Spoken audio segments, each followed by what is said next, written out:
Ed Willes, you've moved. Yes, I.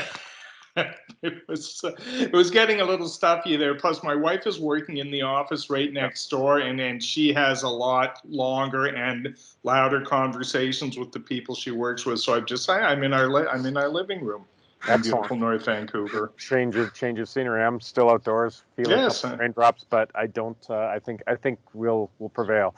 Um, I want to talk to you a little bit. I know you just did an interview with Travis Green. We'll talk about that a little bit later to tease people with that.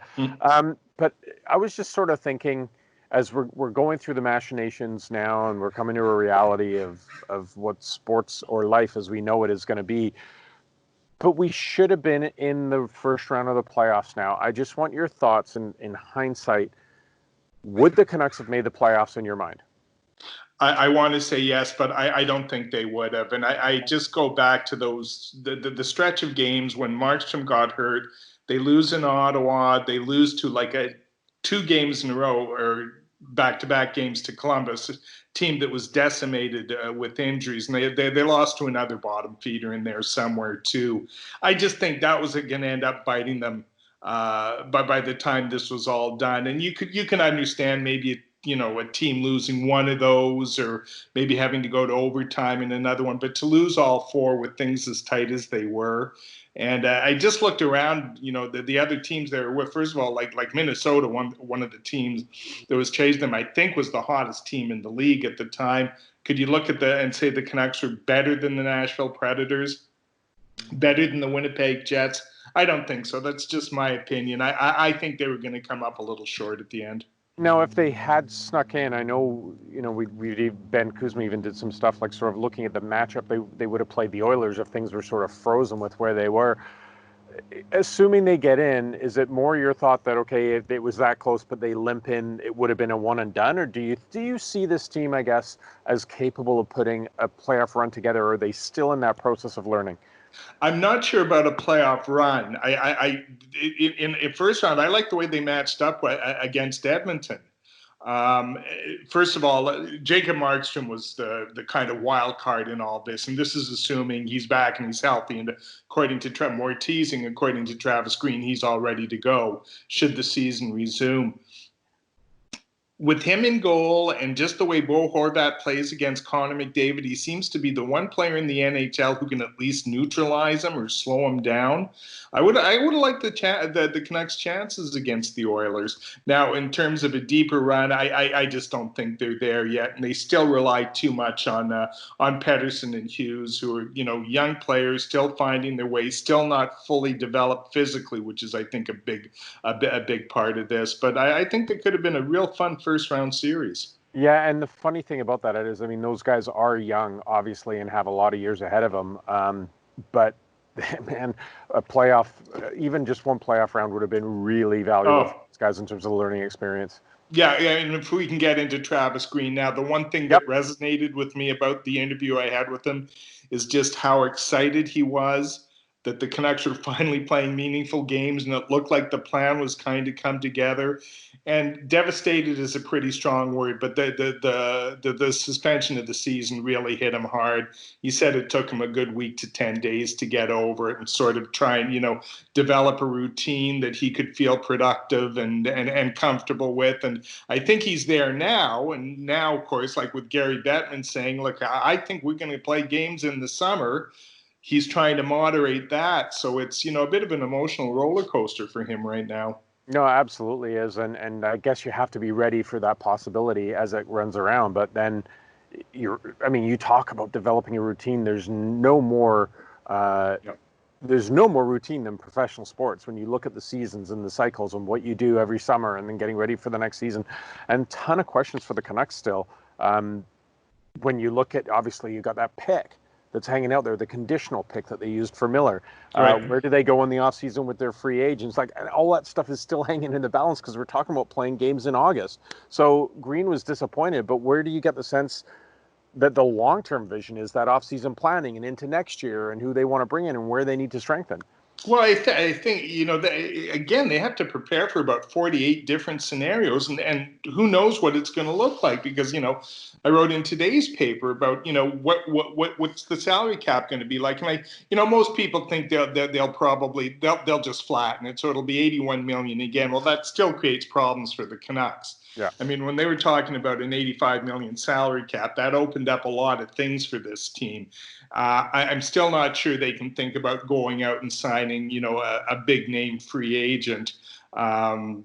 Given that, but in terms of re-signing the ones they have, and Markstrom's the big one there. Yeah.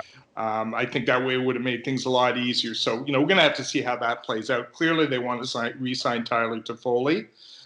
Do they have the space to sign Tanev and Toffoli and Jacob Markstrom?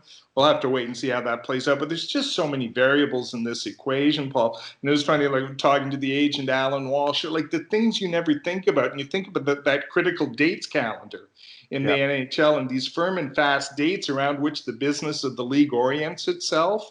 Qualifying offers, arbitration, filing for arbitration, all these deadlines. Where are they right now?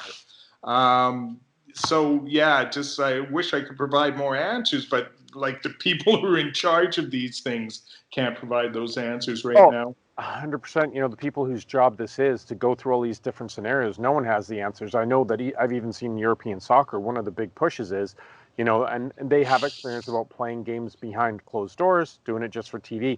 The big push is contracts. Everyone is looking at contracts that are up, and of course, there's no compensation in a sport like soccer. Once your contract's up, you can go wherever you want. So you've got teams now looking and saying, well, all right, if we resume the season and have to play in July and August, are our players still under contract? And the answer from the agents at least has been no. They'll be up there. So it's a mess for everyone, and in many ways you can look at it and go, well, it's really not important. We've gone down that road before. It's not important that it is. What would you love more than sitting down and watching a game on TV tonight? Well, no, like I'm sorry, I make my living writing about sports. So if you accept that premise, if you take that on, then these are important issues. And I feel like just for your own sanity, just as for your own enjoyment. Yes, it's your living, but as a fan, you just No, but having said that, Paul, I feel like I should start every column with like a caveat or a disclaimer. I know this isn't important. I know we are facing far more serious things in our world right now. I know in the big picture, sports don't really matter. I just assume people hope but you get some snark on Twitter, and of course you do. That can't be helped. But you kind of the whole time you're going through all these scenarios and what's plausible and what isn't, and what might this look like coming out the other end. It doesn't really matter a whole lot, does it? It doesn't, but I think, I just got off seeing the modeling briefing from Dr. Bonnie Henry, where, she suggested that honestly, they are looking at modifications and things are moving very well in BC, but slap down the stark reality that life is not going to be anywhere near normal for months, many months, until we get a vaccine. You and I have discussed that in previous videos, that, you're talking about this time next year, or maybe even, fall 2021 before you start to get a quote unquote normal. And having said that, there's this caveat about people's mental health, about, looking after each other, about not being consumed by it. There's so much worry, whether it's financial or your health or for your family. And that's where I think sports has a role to play. I mean, pretty soon we're going to have watched Netflix, all of it. But that's where I still say, like, I'm just craving watching a competition where. I hear you, and believe me, like I am called to some of those classic games. This is so bad. Like watching golf tournaments from 3 years ago that I can't remember what happened, and I actually kind of engaged in it. No, and I get all that, and there is a role for sports. There is a role for entertainment. There is a role for all these things in our society, and I think maybe the most important thing is this: it will be the sign that things are getting back to normal. There's some the reassurance that, we're not all going to be locked in our houses for the rest of our lives, that, something will happen. And I think that would be really important to a lot of people. Yeah. All right, Ed. Great stuff. We will talk to you next week. Enjoy your weekend, and I look forward to reading that piece on Travis Green. Cheers, man.